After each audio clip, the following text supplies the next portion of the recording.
सबसे पहले first and foremost हम लोग करने वाले हैं धमाकेदार प्रैक्टिस आज होगी WH वर्ड्स पर बेस्ड, ठीक है ना। जो भी सेंटेंस मैं पूछूंगा ना वो WH वर्ड्स पर बेस्ड आप लोगों से पूछूंगा। तो WH वर्ड्स की शानदार जानदार प्रैक्टिस, आइए मजे के साथ स्टार्ट करते हैं।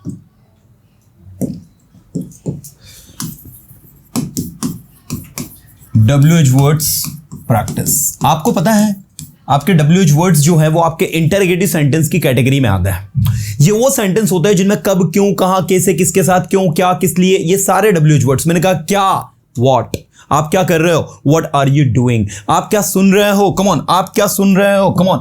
एक एक सेंटेंस को बोलना है, एक एक सेंटेंस को ट्रांसलेट करना है। सबसे पहले WH वर्ड आता है, याद रखना इंग्लिश में। उसके बाद में helping verb, subject, helping verb जो होती है सेंटेंस के अकॉर्डिंग लगती है, बताऊंगा कैसे। फिर सब्जेक्ट, फिर मेन वर्ब और फिर ऑब्जेक्ट। सबसे पहले WH वर्ड को लगाना होता है। पूरा अटेंशन चाहिए मुझे एक एक स्टूडेंट का। 100% 10 मिनट का प्रैक्टिस सेशन करवा रहा हूं WH वर्ड्स का, और एक एक स्टूडेंट का अटेंशन चाहिए मुझे। मैंने कहा आप क्या कर रहे हो, मैंने आपसे क्या पूछा, आप क्या कर रहे हो, व्हाट आर यू डूइंग। एक बार फिर से बोलो, व्हाट आर यू डूइंग। आप क्या पढ़ा रहे हो, आप क्या पढ़ा रहे हो, क्या कहेंगे, what are you teaching, what are you teaching. अब मुझे बताइए पढ़ा रहे हो तो व्हाट आर यू टीचिंग। अगर मैं पूछूं आप क्या पढ़ाते हो, अगर मैं आपसे पूछूं आप क्या पढ़ाते हो, तो इंग्लिश में बनेगा व्हाट डू यू टीच। क्या बनेगा, बोलो, व्हाट डू यू टीच। आप क्लास में क्या पढ़ाते हो, what do you teach in the class. फिर से बोलो, what do you teach in the class. फिर से बोलो, what do you teach in the class. आप क्लास में क्या पढ़ाते हो, आपने क्लास में क्या पढ़ाया, What did you teach in the class? आपने क्लास में क्या पढ़ाया, What did you teach in the class? आपने क्लास में क्या बोला, What did you speak in the class? फिर से बोलो, What did you speak in the class? आप क्लास में क्या बोल रहे हो, आप क्लास में क्या बोल रहे हो, What are you speaking in the class? आप क्लास में क्या पढ़ा रहे हो, What are you teaching? Are क्यों लगाया। देखो एक चीज सीख लो आज अपने दिमाग में, जहां पर भी आपको कोई काम हो रहा है, क्या कहा मैंने, हो रहा है, अगर इस तरीके से आए तो आपको इज़मार लगाकर वर्ब में ING लगाना होता है। मैं अगर आपसे कहूं आप क्या कर रहे हो, व्हाट आर यू डूइंग, आप क्या कर रहे थे, अगर मैं रहा था कहूंगा तो आपको उसमें वॉज एंड वर लगाकर वर्ब में ING लगाना। आप क्या करते हो, ता है ती है, अगर इस तरीके से आ रहा है तो आपको उसमें डू डज लगाना है। मैंने कहा आप इंग्लिश क्यों सीखते हो, why do you learn English. आप वहां क्यों जाते हो, why do you go there. आप यहां क्यों आते हो, why do you come here. आप क्यों पढ़ाते हो, एक एक सेंटेंस को ध्यान से सुनो, एक एक सेंटेंस को ध्यान से सुनो। आप क्यों पढ़ाते हो, why do you teach, why do you teach. आप वहां क्यों जाते हो, why do you go there. आप दूसरों की मदद क्यों करते हो, why do you help others. ठीक है, मैंने कहा मैं पढ़ाई करता हूं, आई स्टडी। मैंने आपसे पूछा आप पढ़ाई क्यों करते हो, Why do you study? आप वहां क्यों जाते हो, Why do you go there? मैं अगर आपसे पूछूं आप वहां क्यों गए, क्यों गए, जरा बोलो तो, क्यों गए तो क्या लगेगा, did. Why did you go there? आप यहां क्यों आए, Why did you come here? आप यहां क्यों आओगे, जैसे मैंने कहा आओगे तो तुरंत समझ जाना will. Why will you come here? आप वहां क्यों जाओगे, Why will you go there? आप वहां क्यों जा सकोगे, तो जा सकोगे मतलब विल बी एबल टू। क्यों जा सकोगे, why will you be able to go there. आप यहां कैसे आ सकोगे, how will you be able to come here. आप इंग्लिश कैसे पढ़ा सकोगे, how will you be able to teach English. आप इंग्लिश कैसे बोल सकोगे, how will you be able to speak English. फिर से बोलो, how will you be able to speak English. आप इंग्लिश कैसे बोल सकोगे। So this is the way to practise. आप इंग्लिश कैसे बोल, आपने इंग्लिश कैसे बोली, how did you speak English. आप इंग्लिश कैसे बोलते हो, how do you speak English. आप इंग्लिश क्यों बोल रहे हो, why are you speaking English. आप इंग्लिश क्यों बोल रहे थे, why were you speaking English. This is the way to work. ये तरीका, ये पैटर्न, ये स्ट्रेटजी है भाई। जब तक समझोगे नहीं तब तक समझ में नहीं आएगा। आपने पढ़ाई क्यों की है या पढ़ाई क्यों कर चुके हो, वाई हैव यू स्टडीड। फिर से बोलो, Why have you studied? आपने सेंटेंसेस क्यों बनाया है, Why have you made sentences? आप वहां क्यों गए हो, Why have you gone there? आप यहां क्यों आए हो, Why have you come here? Understand the sentence everyone. गलती की वजह को समझो। आप पढ़ाई कैसे कर सकते हो, How can you study? आप मेरी मदद कैसे कर सकते हो, जिसे सकते हो आया तुरंत क्या लगाना है आपको, कैन। तो आपको मैंने क्या सिखाया कि सबसे पहले WH वर्ड, उसके बाद में हेल्पिंग वर्ब, फिर आपका सब्जेक्ट, फिर आपकी मेन वर्ब और फिर आपका ऑब्जेक्ट। अब मैं आपके सामने जो भी WH वर्ड लिखूं, आपको WH वर्ड को देखकर तुरंत दिमाग में क्लिक होना चाहिए कि मुझे कहां पर, क्यों और किस सिचुएशन में लगाना है। जैसे मैंने एक WH वर्ड लिखा व्हाट, दूसरा मैंने लिखा व्हेन, तीसरा मैंने लिखा वेयर, चौथा मैंने लिखा व्हाई, नेक्स्ट मैंने लिखा फॉर व्हाट, अगला मैंने लिखा हाउ, फिर मैंने लिखा हाउ लॉन्ग, फिर मैंने लिखा हाउ फार, फिर मैंने लिखा हाउ ऑफन, फिर मैंने लिखा हाउ मेनी, इसके बाद है हाउ मच, दोनों मतलब कितना कितनी कितने होता है। फिर मैंने लिखा हाउ मेनी टाइम्स, फिर मैंने लिखा हाउ मच टाइम, फिर मैंने लिखा हाउ फास्ट, ठीक है। इसके बाद मैंने लिखा होम, फिर मैंने लिखा बाय होम, होम से बनने वाले, फिर मैंने लिखा विथ होम, फिर मैंने लिखा फॉर होम, फिर मैंने लिखा अगेंस्ट होम, फिर मैंने लिखा विदाउट होम। कोई सी भी प्रिपोजिशन लगा के मैं होम को लगा सकता हूं। विदाउट होम किसके बिना, अगेंस्ट होम किसके खिलाफ, फॉर होम किसके लिए, विथ होम किसके साथ, बाय होम किसके द्वारा, और होम किसे या किसके। टू होम का मतलब भी यही होता है,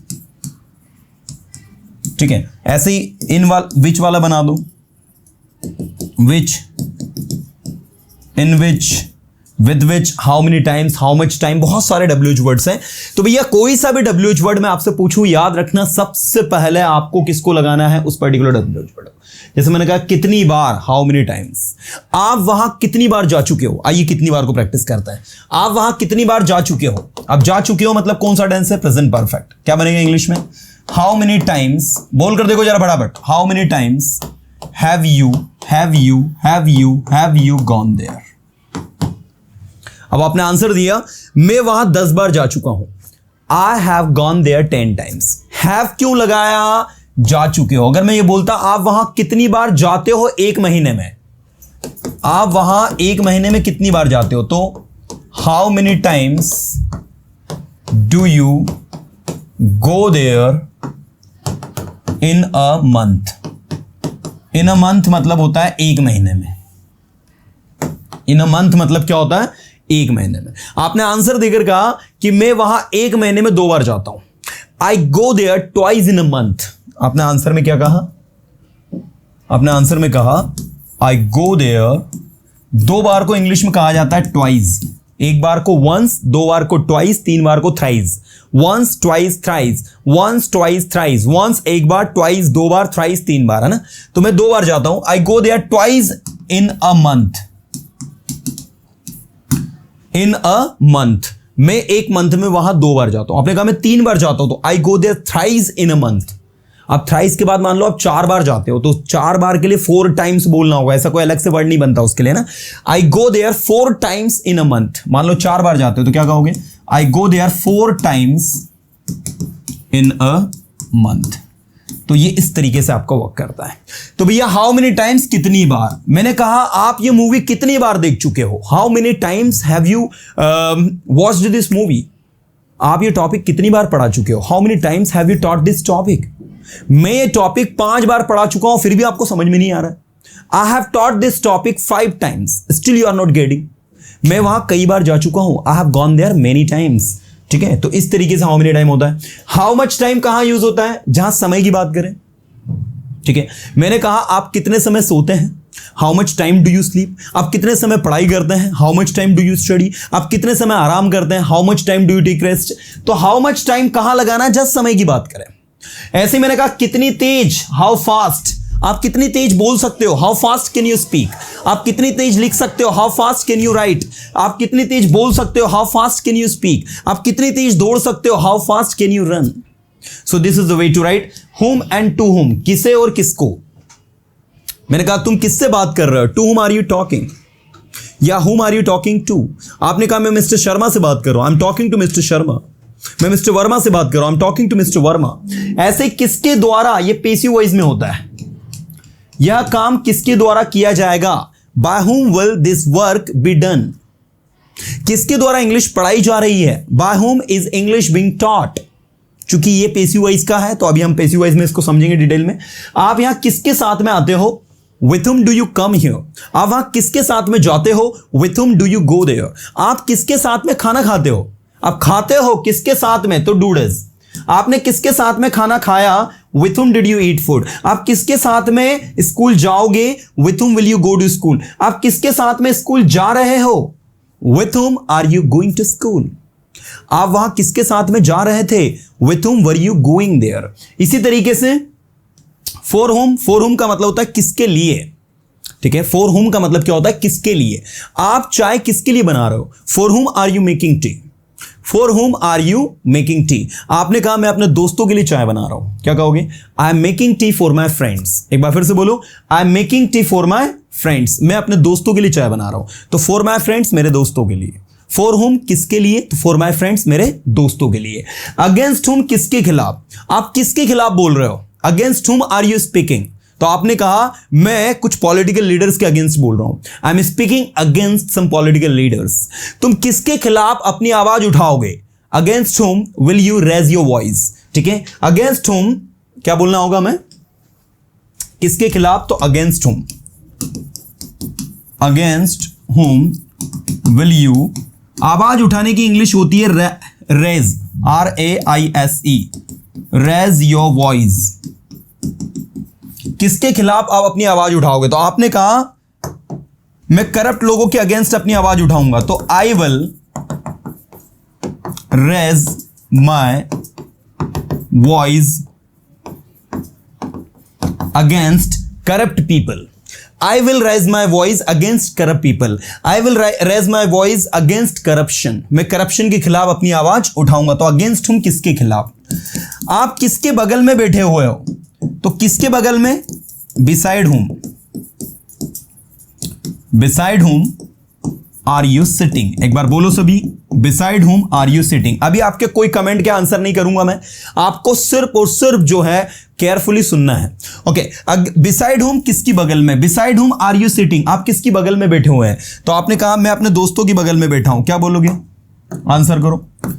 आई am sitting, come on, I am sitting beside my friends, या I am sitting beside Ravi, मैं रवि की बगल में बैठा हुआ। तो बिसाइड whom किसकी बगल में? अगेंस्ट whom किसके खिलाफ? फॉर whom किसके लिए? आप किसके लिए चाय बना रहे हो? For whom are you making tea? तो आपने कहा मैं अपने दोस्तों के लिए चाय बना रहा हूं, I am making tea for my friends. आप किसके लिए खाना पका रहे हो? For whom are you cooking food? आप किसके लिए खाना पकाओगे? For whom will you cook food? आप किसके लिए खाना पका सकते हो? For whom can you cook food? आप किसके लिए वहां जा सकते हो? For whom can you go there? आप किसके लिए यहां आ सकते हो? For whom can you come here? तो फॉर whom मतलब होता है किसके लिए, विथ whom मतलब होता है किसके साथ, अगेंस्ट whom मतलब होता है किसके खिलाफ, बिसाइड whom मतलब होता है किसके बगल में। So according to sentence, sentence के अकॉर्डिंग आप लोगों को WH वर्ड को यूज करना है। चलिए, ऐसे मैंने कहा किसके बिना, विदाउट whom, किसके बिना आप वहां नहीं जाओगे? Without whom will you not go there? तो आपने कहा मैं अपने दोस्तों के बिना वहां नहीं जाऊंगा, I will not go there without my friends. Which, कौन सा कलर आपका फेवरेट है? Which colour is your favourite? कौन सी कक्षा में आप बैठते हैं? In which class do you seat? In which class do you seat? Okay, आप क्या कर रहे हैं? What are you doing? आप यहां कब आते हैं? When do you come here? आप कहां जा रहे हैं? Where are you going? आप वहां क्यों जा रहे हैं? Why are you going there? आप वहां किस लिए जा रहे हैं? For what are you going there? For what are you going there? आप कैसे हैं? How are you? ऐसे ही मैंने कहा आप कितनी देर पढ़ाई करते हैं? How long do you study? आप आपका घर कितनी दूर है? How far is your house? आप अक्सर कब कब यहां आते हैं? How often do you come here? और आप कितनी बार वहां जा चुके हैं? How many times do you go there? Have you gone there? आपने कितने पेन खरीदे? How many pens have you bought? आप कितना पानी पीते हो? How much water do you drink? आप कितना पानी पीते हो? How much water do you drink? देखो, अब बात करते हैं हम लोग हाउ मेनी हाउ मच की। देखो, हाउ मेनी, हाउ मच, इसके बाद एक है आपका हाउ मेनी टाइम्स, और अगला है हाउ मच टाइम। इसको समझो किस तरीके से वर्क करता है, इनको लेकर बच्चे बहुत कंफ्यूज होते हैं। तो हाउ मेनी ये काउंटेबल के साथ लगेगा। मैंने कहा how many pens, how many cars, how many boys, how many girls, how many chairs। तो how many के बाद में ये सारी चीजें, और how much अनकाउंटेबल चीजों के साथ, money, how much water, how much knowledge, ठीक है। हाउ मच, और बताओ शुगर, ठीक है ना। तो जो भी चीज अनकाउंटेबल होती है उसके साथ में हाउ मच, और जो भी काउंटेबल होता है उसके साथ में हाउ मेनी। अब मैंने एक सिंपल सा सेंटेंस आपसे पूछा, आपको कितनी शुगर चाहिए, तो how much sugar do you want. आपको चाहिए तो चाहिए के लिए शुड नहीं लगाना, वांट लगाना है ना। How much sugar do you want. आप कितनी शुगर खरीदोगे, हाउ मच शुगर खरीदोगे, विल यू बाय या विल यू परचेज। आप कितनी शुगर खरीद रहे हो, how much sugar are you, खरीद रहे हो तो कॉन्टिन्यूअस टेंस है, बाइंग हो जाएगा। How much sugar are you buying, एक बार फिर से बोलो, how much sugar are you buying. आप कितनी शुगर खरीद रहे हो, how much sugar are you buying. So this is the way to work. How many, ये हो गया आपका हाउ मच शुगर, कितनी शुगर आर यू बाइंग, आप खरीद रहे हो, है ना। इस तरीके से आपका बनेगा। चलो इसके बाद ऐसे ही मैंने हाउ मेनी के बनाने, आपके पास कितनी कॉपीज है, बताओ क्या बनेगा। आपके पास कितनी कॉपीज है, how many copies do you have. आपके पास कितनी कॉपीज हैं, how many copies do you have. आपके पास कितनी कॉपीज थी, how many copies did you have. Do you have का क्या हो जाएगा, did you have. How many copies did you have, आपके पास कितनी कॉपीज थी। ऐसे ही मैं अगर आपसे पूछूं आपके पास कितनी कॉपीज होगी, how many copies will you have. आप कितने पेन खरीदोगे, तो हाउ मेनी पेन्स खरीदोगे, विल यू बाय। रवि कितने पेन खरीद रहा है, how many pens is Ravi buying, खरीद रहा है इसलिए कॉन्टिन्यूअस टेंस में। How many pens is Ravi buying, sentence के अकॉर्डिंग याद रखना। हाउ मेनी, हाउ मच, इन दोनों में जो ऑब्जेक्ट लास्ट में जाता है वो इनके जस्ट बाद आगे आ जाता है। This is very important, this is very very very very important that you must know. So I insist to all कि आप इसके अकॉर्डिंग भी सेंटेंस बनाएं और कोशिश आपकी रहे कि आप अच्छे से अच्छा करने की कोशिश करें, ठीक है ना। तो भैया ये सारा का सारा कंटेंट है, सारी की सारी चीज़ें हैं जिसको हमें अच्छे से अच्छा करना है, अपना बेस्ट देना है, अच्छे से अच्छा अपने आप को इंप्रूव करना है। और मोस्ट इंपॉर्टेंट थिंग कि आप इसको समझें, इसके अकॉर्डिंग वर्क करें, है ना, तो आपके लिए ज़्यादा बेस्ट होगा। और एक और चीज़ मैं आप सबको बताना चाहूँगा कि प्रैक्टिस ज़्यादा से ज़्यादा करें आप, क्योंकि जितनी प्रैक्टिस होगी ना उतना शानदार आपका परफॉर्मेंस होने वाला है।